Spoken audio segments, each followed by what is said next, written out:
मानव सेवा कौन सी सेवा होती है? कहां लिखी है? जरा वेदों में दिखाना मुझे। क्रिश्चियन बन जाओ जो ये कह रहा है, वेदों में कहीं नहीं है कि मानव सेवा श्रेष्ठ सेवा है। कहीं भी नहीं है वेदों के अंदर। वेदों के अंदर गरीबों को पैसा देना भी कहीं नहीं लिखा वेद के अंदर। ये वेदों में कहीं नहीं है। ये क्रिश्चियनों का फैलाया हुआ है, क्योंकि हमारे राजा का काम होता था कि रोटी कपड़ा और मकान देके कि उनके प्रजा को प्राप्त हो। बिल्कुल क्लियर था ये प्रभु जी, एकदम क्लियर है। ये वेदों के अंदर नहीं है, क्रिश्चियनों का सिद्धांत है। और मानव सेवा कहां की बात कर रहे हो? मानव हो कि आत्मा हो, पहले ये बताओ मुझे। शास्त्र साफ कहते हैं, जो आहार निद्रा भय मैथुनम सामान्यम एतद पशु भी नरानाम। पशु और नरों के अंदर ये चार कार्य बराबर है, एक जैसा। आहार निद्रा भय मैथुनम, धर्म ही एको विशेष हो, धर्म ही नाते पशु भी समाना। आप पशु सेवा की बात कर रहे हैं या मानव सेवा की बात कर रहे हैं? पहले यह क्लियर करके बताइए मुझे। अगर वो भक्ति कर रहा है, धर्म के रास्ते पे है, तब वो मानव है। और अगर धर्म के रास्ते पे नहीं है तो द्विपद पशु बताया है शास्त्रों में। पहले डिसाइड कर लिए आप कौन से धर्म में हैं। नहीं तो मैं आपको कहता हूं क्रिश्चियनिटी ज्वाइन करो, जाओ क्रिश्चियन बन जाओ। सिंपल सिंपल चीज है ये। पहले मानव तो बनो, धर्म हीना ते पशु भी समाना। सरल है, हितोपदेश के अंदर ये साफ कहा गया है, जो धर्म से हीन है वो पशु के समान है। आज पशु की सेवा हो रही है। अब मैं दूसरा प्रश्न करता हूं, वेदों में क्यों नहीं आया गरीबों के बारे में? सुनिए मेरे बात।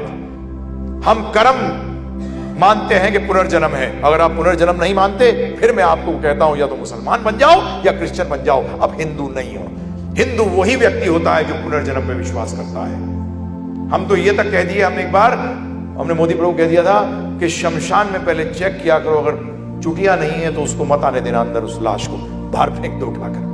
वो हिंदू नहीं है, वो चुटिया के बगैर हिंदू नहीं है। क्या इसने आपकी जानकारी के लिए, हर मुसलमान को एक परसेंटेज अपनी इनकम का मस्जिद में देना पड़ता है। अगर नहीं दे, क्या कहते हैं उसको प्रभु जी? जकात। जकात कहते हैं। अगर नहीं दे, मौलवी उसके घर में शादी कराने में नहीं आता, उसके घर से जनाजा नहीं निकल सकता। पता है आपको? जो हिंदू नहीं मानता कि पुनर्जन्म है, वो सॉरी हिंदू नहीं है, वो हिंदू नहीं है। अब बताइए वो गरीब क्यों पैदा हुआ? चलिए मैं तो सीधा प्रश्न कर रहा हूं, गरीब क्यों पैदा हुआ प्रभु जी? उसके कर्म अच्छे थे, खराब थे?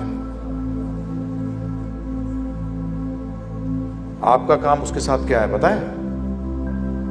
अगर सेवा करनी है ना तो उसका प्रसाद दीजिए, उसको बोलिए आश्रम में आके रहे। क्या करें?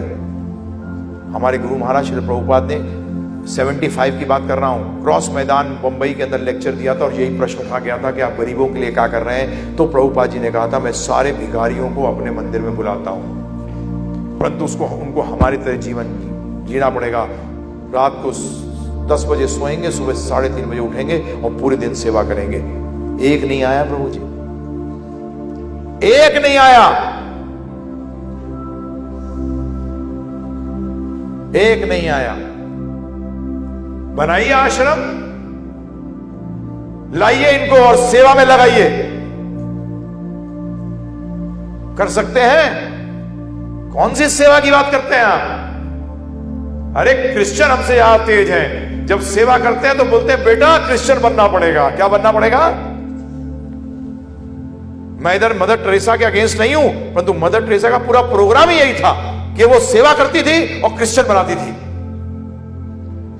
मैं उसके अगेंस्ट नहीं हूं, क्योंकि हम क्या बोलेंगे, हम तो कुछ बोलने लायक है ही नहीं, हम तो हिंदू ही नहीं हैं।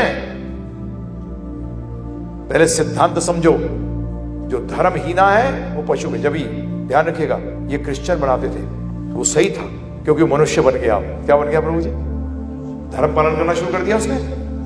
अब उसकी आप अगर हेल्प करोगे तब मनुष्य की हेल्प होगी, नहीं तो मनुष्य की हेल्प है ही नहीं। करिए ना प्रभु जी, हवा में बात मत करिए। कर्म फल के अनुसार उसको मिलेगा वैसा, परंतु आपको अब क्या करना है? यही मैं कई बार कहता हूं, एक उदाहरण भी देता हूं कि एक व्यक्ति है प्रभु जी, उसको लोग मार रहे हैं दबा कर, और आप उसके पास जाते हो और बोलते हो कि अरे ये क्या कर रहे हो, क्यों मार रहे हो उस बेचारे गरीब को? तो लोग देखते हैं और देख के कहते हैं नहीं मारे इसको, नहीं नहीं छोड़ दो। मुझे पता है इसने क्या किया है। ने क्या किया? बोले तेरी बहन का रेप करके उसको मार दिया है, क्या करें हम इसके साथ? मार दो, खत्म कर दो इसको। अब कहां गई आपकी सोच? ध्यान रखिएगा, जीवन के अंदर एक चीज आप ध्यान रखिएगा, अगर भौतिक चीजों की कमी है आपके पास, जिस चीज की भी कमी है, और ध्यान रखिएगा पूरा किसी के पास भी नहीं है। किसी ना किसी के पास कोई ना कोई चीज तो कम है ही। सबने पाप किए हुए हैं। पाप का निवारण करिए। क्या करिए प्रभु जी? और फिर साथ में हेल्प भी करिए। पहले वो पाप का निवारण करने को तैयार होता है क्या? वो हरे कृष्ण महामंत्र जपेगा। हम पैसे कभी नहीं देते। हमारे पास जो शिष्य भी आते हैं उनको साफ कहते हैं कभी पैसा मत देना। रोड पे आते हैं, ये आपसे रईस है, आपकी सैलरी होगी ₹1,00,000 महीना, ये पूरा परिवार बना के ₹2,00,000 महीना कमाता है और इनकम टैक्स भी नहीं देता है। प्रभु जी रिटर्न फाइल नहीं करते ये। आपके पास वो टीवी नहीं होगा जो इनके पास है, करोड़ टीवी आपके पास भी नहीं। यहां गरीब है ही नहीं शहर में। गरीब ढूंढने ना जाके प्रभु जी, वो आदिवासी एरियाज में जाइए, वहां जाइए,